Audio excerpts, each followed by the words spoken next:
মুন্সিগঞ্জের শ্রীনগরে বিএনপির ভারপ্রাপ্ত চেয়ারম্যান তারেক রহমানের ৩১ দফা বাস্তবায়নে লিফলেট বিতরণ করেছে সিরাজদিখান উপজেলা বিএনপির সভাপতি শেখ মোহাম্মদ আবদুল্লাহ। সিরাজদিখান নিমতলা ও শ্রীনগর বাজারে লিফলেট বিতরণ করেন তিনি।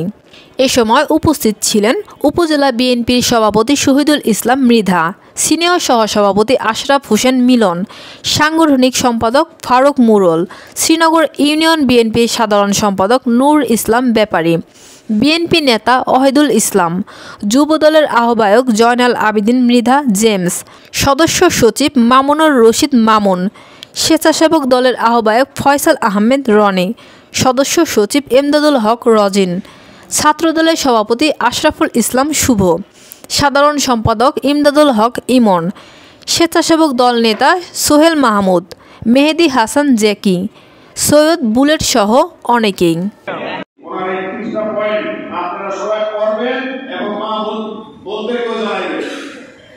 আমরা সবাই মিলে যদি কাঁধে কাঁধ মিলে কাজ করি, ইনশাআল্লাহ বাংলাদেশ যে উদ্দেশ্যে স্বাধীন হয়েছিল আবার পুনরায় সেই দেশ বাংলাদেশ সোনার বাংলা হিসাবে প্রতিষ্ঠিত হবে। আজকে এখানে বক্তৃতার দিন নয়, শুধু আমার জন্য দোয়া করবেন। আপনারা সবাই কাঁধে কাঁধ মিলে এই মসজিদে সর্বপ্রকার সহযোগিতা করবেন এই আশা ব্যক্ত করে